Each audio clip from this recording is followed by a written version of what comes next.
Masih dalam materi konsep dasar perdagangan internasional ya.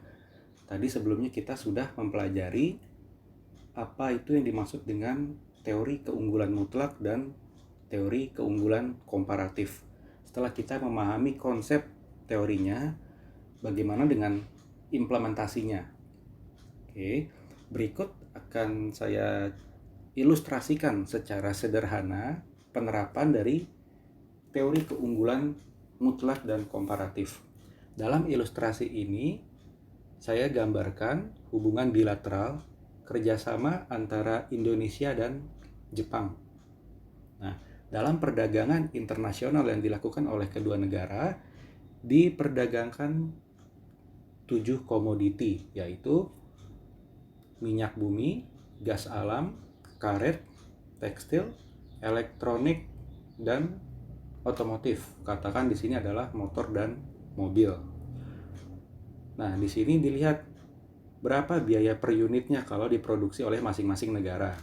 Kalau di Indonesia untuk memproduksi minyak bumi biaya per unitnya sebesar 30 juta rupiah. Kalau dalam Jepang 580.000 yen. Ini ya, satuan mata uangnya yen.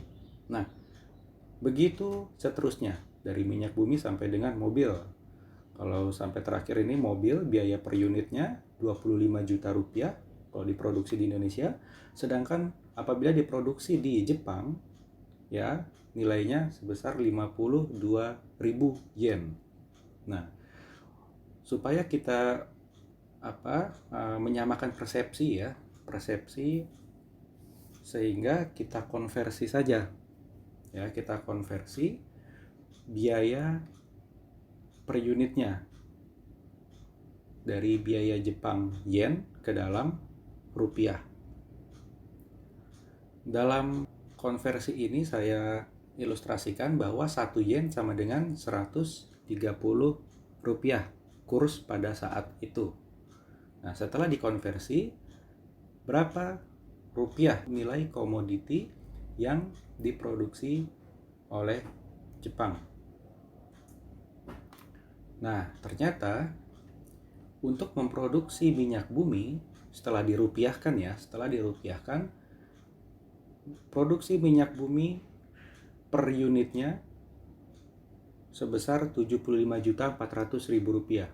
Sedangkan Indonesia lebih murah sebesar 30 juta rupiah. Nah, karena Indonesia memiliki keunggulan komparatif, inilah disebut dengan keunggulan komparatif, ya. Dilihat dari biaya produksinya, maka Jepang memutuskan untuk melakukan impor minyak bumi dari Indonesia. Begitu juga dengan gas alam dan karet.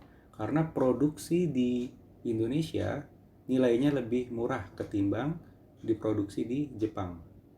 Kalau di Jepang untuk memproduksi gas alam 54.600.000, sedangkan di Indonesia 12.700.000. Begitu juga karet, ya, jauh lebih murah apabila diproduksi di Indonesia.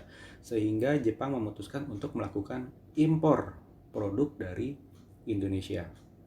Nah, bagaimana dengan tekstil? Tekstil sebetulnya kan merupakan keunggulan juga bagi Indonesia ya. Ternyata dalam hal ini nilai produksi tekstil Indonesia ongkosnya lebih mahal ketimbang Jepang.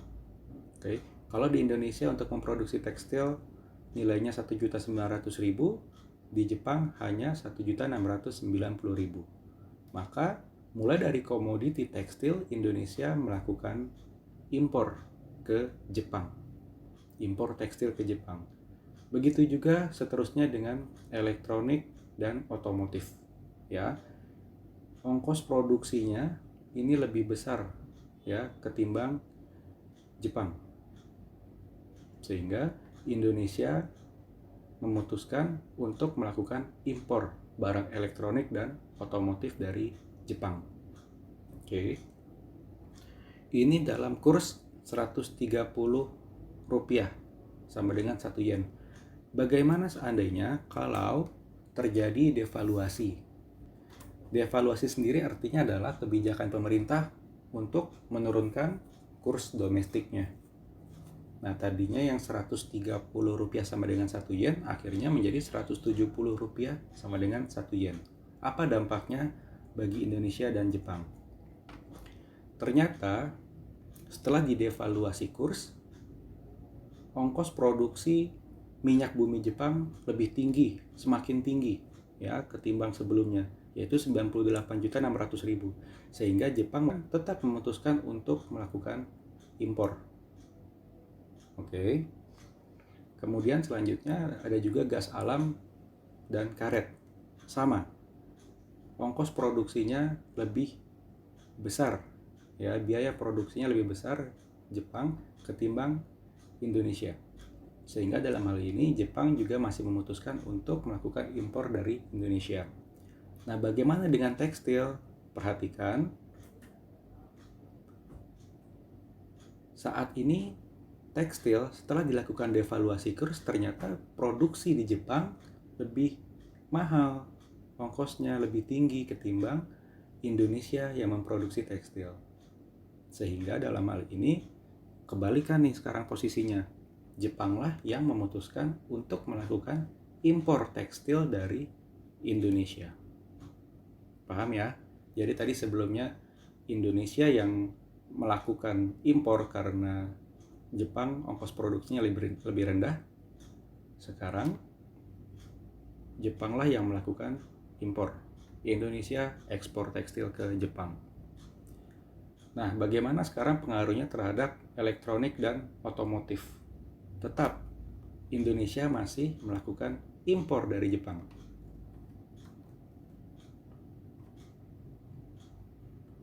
Kenapa? Inilah yang disebut dengan teori keunggulan mutlak. Oke. Meskipun sudah didevaluasi, tetap nilai produksinya Indonesia masih lebih tinggi ketimbang Jepang. Ya. Nah, apakah Indonesia tidak bisa memproduksi elektronik? Bisa. Banyak banget produksi dalam negeri ya elektronik, seperti Polytron. Itu ada TV, ada AC, ada perangkat smartphone gitu ya. Begitu juga motor dan mobil. Indonesia mampu memproduksi motor dan mobil, bahkan otomotif seperti bis double decker dan lokomotif itu sudah banyak diekspor ke mancanegara. Tetapi memang untuk motor dan mobil biaya produksinya itu jauh lebih mahal ketimbang yang diproduksi oleh Jepang.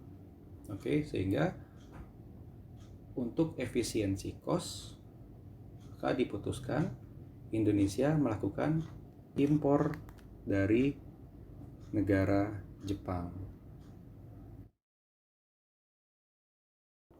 Setelah kita sama-sama mengkaji bagaimana teori keunggulan komparatif tersebut berlaku, juga kita melihat bagaimana devaluasi kurs, yaitu menurunnya nilai kurs domestik terhadap mata uang asing ya.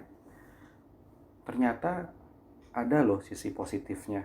Jadi tidak selamanya ketika mata uang rupiah melemah itu artinya berdampak buruk terhadap ekonomi. Tidak.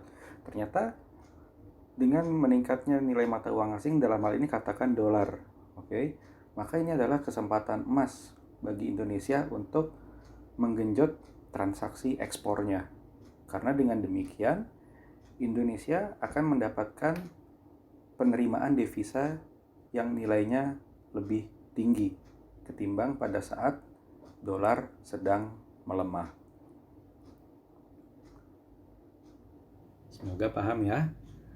Apabila masih ada pertanyaan, silakan kita berdiskusi. Terima kasih.